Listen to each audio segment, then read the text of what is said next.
Guys, United Gaming back with another MLB The Show 21 video. And in today's video, we are going to be talking about a kind of interesting topic. What is the best team in MLB The Show? Now, there's kind of a way you can think about this, like who's just the flat-out best, no debating lefty, righty, any of that stuff. Who is the best stats-wise, who's the best on paper, but doesn't particularly play well. There's a lot of good ways to think about it. And if you're looking at my squad, this is definitely not the best team you can have in MLB The Show. And this is definitely not the best team you can have in MLB The Show. Even with the pitching side of things, not the best possible team you can have. So, we're going to be talking about the best possible team you can have by looking at every single card in the game. So, for every position except starting pitcher and relief pitcher, I gave 3 total options. So, we'll just jump right into it. So, we're going to not take too long on each one because there's a lot of guys to go over. So, we don't want to be filtering starting pitchers, and here we are. Starting pitchers, only one on this page that I think is in the top, and that is Logan Webb. Obviously, 117 hits per 9 is great. Great control, great walks per 9, good hits per 9, and good pitch mix. That's what we're basically going to be looking for. Good pitch mix, good hits per 9, and effectiveness, essentially. Then we got Chris Sale. Now, hits per 9, a little concerning, but the pitch mix is pretty solid, and Chris Sale is always really tough to hit. So, I mean, Chris Sale isn't bad by any means, and with kind of the weirdness of starting pitcher depth we got going on here, we have a lot of guys same category. I think Chris Sale just gets over the hump to get into, like, this topic, but he's, like, the 5th type guy.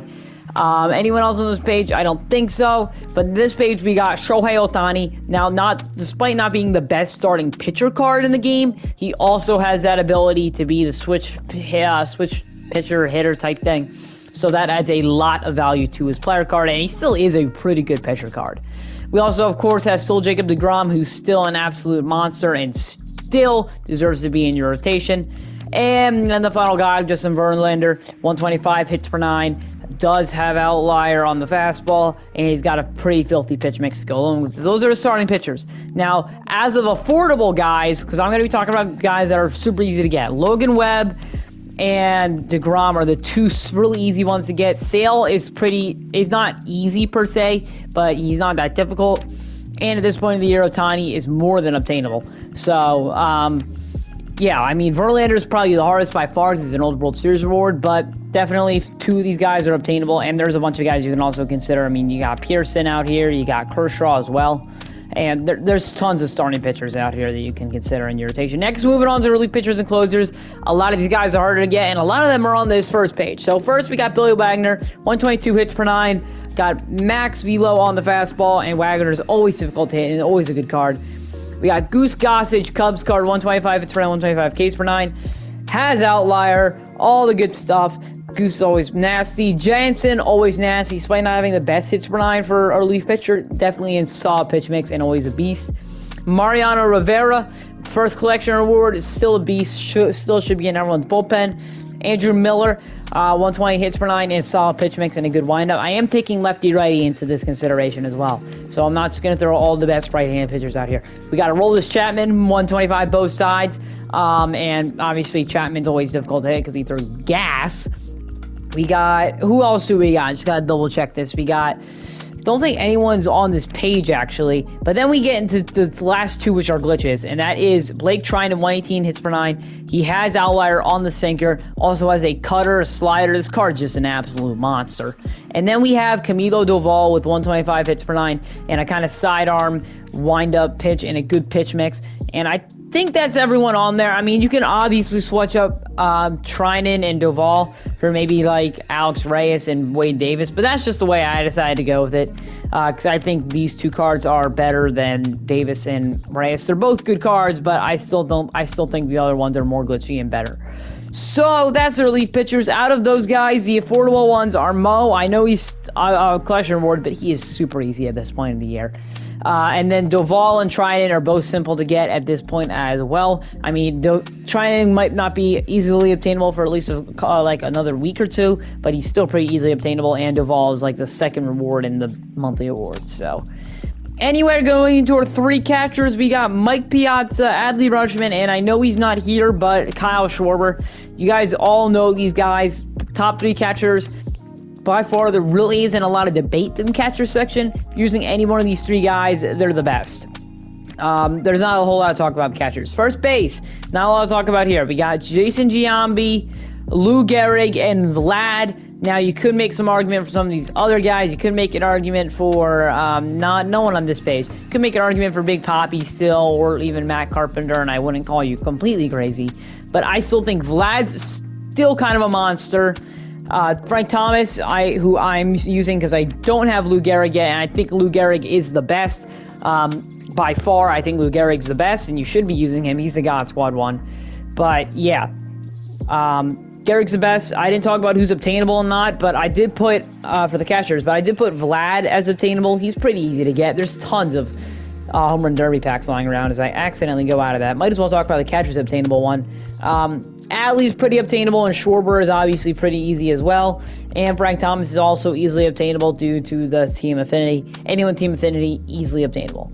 Next, going to be moving on to second base, and all these guys are secondary, so we're just going to go and we're just going to go out of it because they're all in secondary positions, so there's no point in looking. First guy, Kike Hernandez, they boosted his stats, and now he's a beast. This guy's got versatility, so you can play him all over the field. Great fielding. This card's a monster. Definitely easily obtainable as well if you just do the postseason program. We got Mookie Betts, another Red Sox, who also has versatility and is also a beast. This one, less so obtainable. And then we have, I believe, this Chris Taylor card, who they just boosted up today. Now, for Kike and Taylor, I could put these guys at 3 different positions, and you wouldn't call me crazy, but I'm not going to do that. I'm only going to put them at second base, because I feel like that's the weakest position out of all of this. But they boosted Chris Taylor today, and now he's an absolute freaking monster. Keep that, just keep that in the back of your head. All right, second base. Those are the guys, Chris Taylor and Kike Hernandez, easily obtainable if you finish postseason program. Next, we got third base, and the guys I'm going with are Nolan Arenado, new BR reward. We got Chipper Jones and Spencer Torkelson. Now, these 3 guys, none of them are really easily obtainable. Chipper, at this point of the year, the MLB series collection is coming a lot cheaper. Trout's under 100K, and he was a real milestone for people, so it's a lot cheaper to do that. But I feel like third base is a bit of a position where if you want the best, it's going to be a lot harder because these best third basemen are pretty expensive, I'm not going to lie.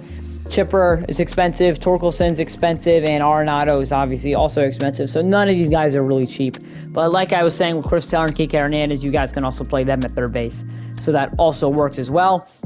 We got shortstops now. I went with Ernie Banks, Honus Wagner, and Trey Turner. I still think this Trey Turner card is an absolute unit. He plays so well above his stats. This card is just, I love this card. I'm ashamed I had to take him out. Honus Wagner, glitch.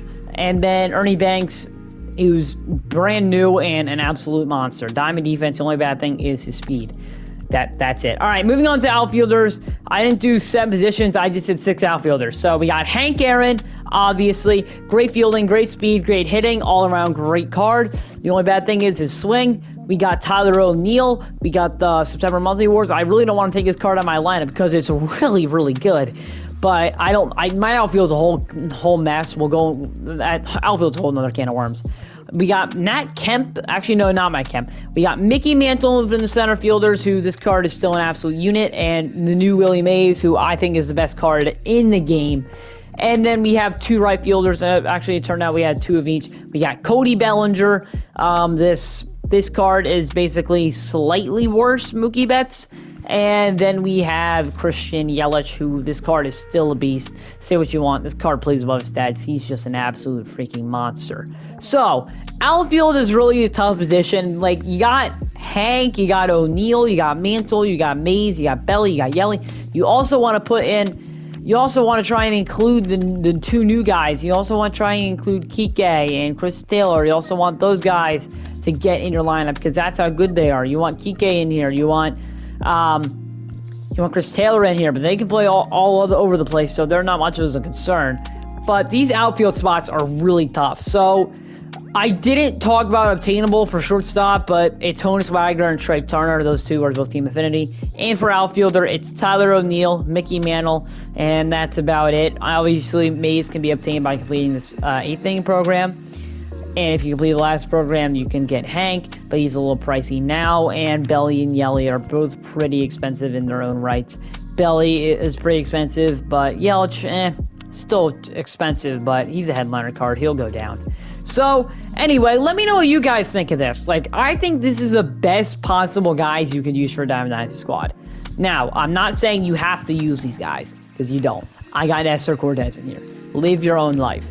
Now, I'm not going in the bench, but Trout is still in my bench, despite him not being in my outfielders list. I got guys who are on my list who Trout is playing over, which he probably shouldn't. But we need a better Trout card. Once we get a better Trout card, he's basically sliding into that outfielders list, and he should be in your outfield. You're going to have to take some of these guys out. Sadly, that's kind of how it goes. We get into this point of the year, you have some really good cards that you unfortunately can't start. Anyway, please let me know your thoughts and opinions on this in the comment section down below. Anyway, I'm going to Gaming. I'll see you in the next one. Peace. Thank you so much for watching.